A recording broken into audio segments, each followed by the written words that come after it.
Joining us here on One is the author of a new book, The Called Shot, detailing the 1932 baseball season and the iconic Babe Ruth moment. It's Thomas Wolfe. Thomas, thanks so much for joining us. Thanks for inviting me. It's always good to talk about baseball. Speaking of baseball, it is back, and they're setting up the 60-game abbreviated season. What parallels do you see from this year where you kind of have the civil unrest in the country and it seems like a worthy distraction to maybe 1932 where you had some of the same things?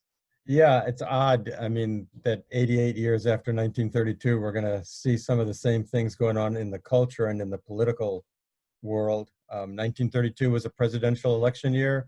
There was an incumbent Republican president in the White House. There were demonstrations in Washington, D.C., social unrest, economic crisis, a lot of parallels. Fortunately, in 1932, there was a terrific baseball season all year long. So that offered a diversion for the country and for baseball fans. This year's baseball season is going to be way different. And I'm really looking forward to it. I mean, I really think the country needs baseball. I think baseball fans need baseball. Even the players and owners need baseball. And fortunately, it's going to happen. It's not going to be able to, I don't think we're going to be able to compare this year with any other year in the past, and hopefully with no year in the future. It's even different than the strike years. I mean, it's a totally unique year, and but I think we should revel in it and enjoy it when it comes. And I think it'll give a lot of mid-level teams an opportunity in a 60-game season to maybe make the playoffs who wouldn't make it in a 162-game season. Tom, you talk a lot in your book about the 1932 season and how the Cubs and Yankees got to that point. And at that point, baseball was kind of reeling a bit, not just with the Great Depression, but there was the Black Sox scandal a few years prior. How big was 1932, not just as a season, but also in the World Series for the sport of baseball? I think it was really big. I think partly it's big because the Yankees had been a dominant team through the 20s, and then won the 1927 and 1928 American League pennants and swept the World Series, 8 straight wins in the World Series. But then 29, 30, 31, they were eclipsed by the Philadelphia Athletics. And so the Yankees in 32, this was Ruth's last great season. Ruth was 36. He was the second oldest Yankee on that team. If the Yankee dynasty of sorts was going to continue, they had to kind of prove it in 1932, and they won 107 games, second only to the 110 they won in 27. So I think that it's kind of a year of rejuvenation for the Yankees, and of course knowing that Ruth's numbers and the Yankees declined in 33 and 34 makes 1932, especially for Yankee fans, really significant.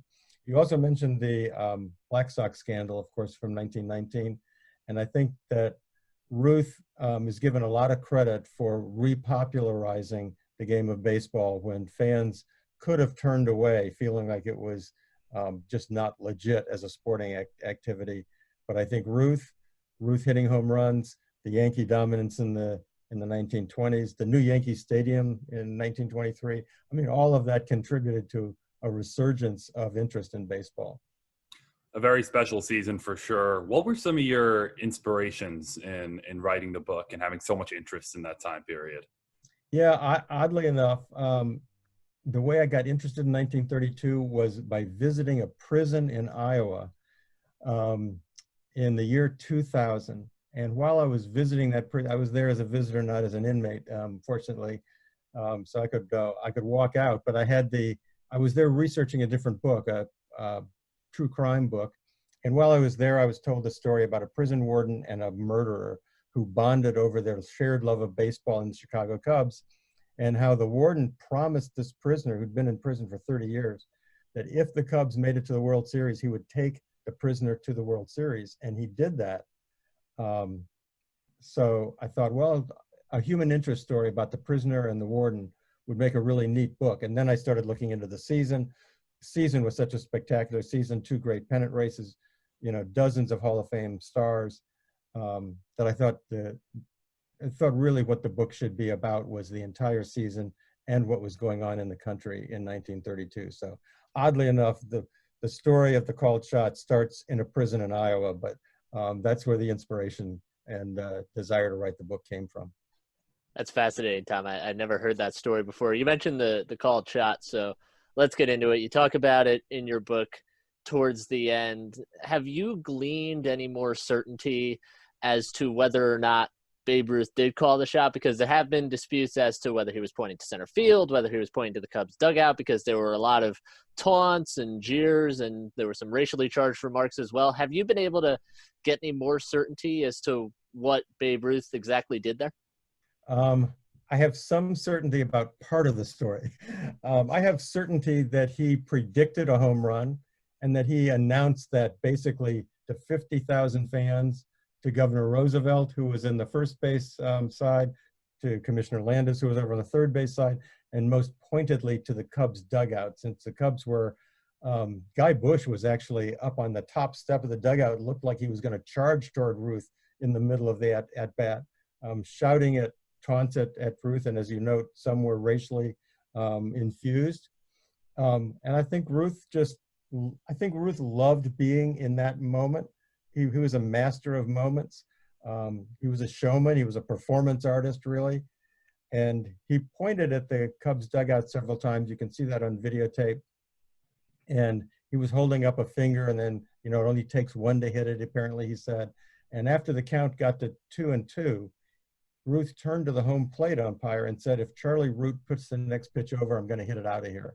So I am absolutely convinced that Ruth predicted and promised a home run on a specific pitch and delivered on that promise. And as Ruth went around the bases, he apparently was chortling to himself, you lucky bum, you lucky, lucky bum, knowing that he would have made kind of a fool of himself to predict a home run and then strike out on a 2-2 pitch. But Ruth pulled it off. I think the argument that is going to never be settled is whether or not he actually pointed to the spot where the ball landed. You can see on the videotape his right arm is raised and he's pointing towards the outfield. But was he pointing to right center or left center? That's inconclusive. We'll never answer that.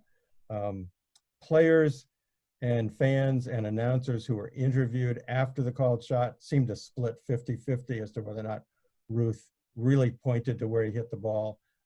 I think it's a great, great story. The fact that we're talking about it 88 years later is proof of what a great story it is. Thomas, I was about to say, the fact that we are talking about it and the fact that it's even a possibility is pretty cool, right? Yeah, it is. Yeah, I mean, it's partly because of Ruth, partly because of the aura of the Yankees.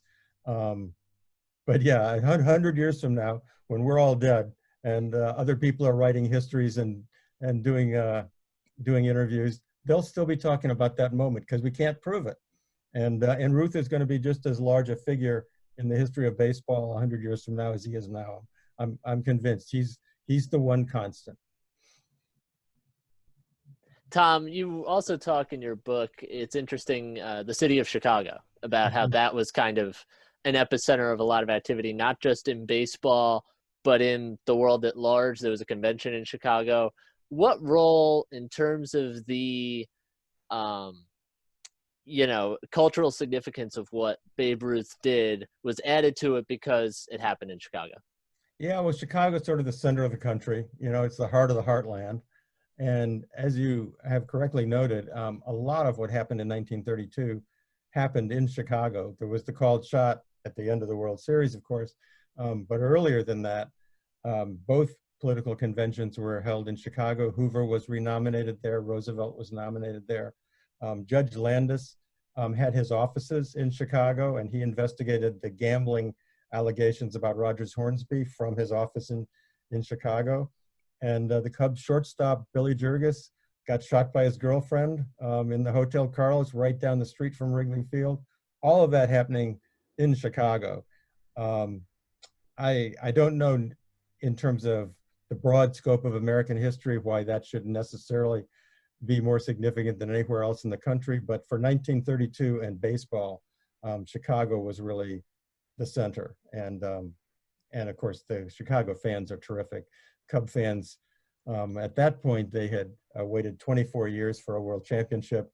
They had quite a long wait before they were going to get their next championship. But the Chicago Cubs fans were extremely loyal, really excited about having the Yankees as an opponent in the World Series. filled Wrigley Field, 50,000 fans.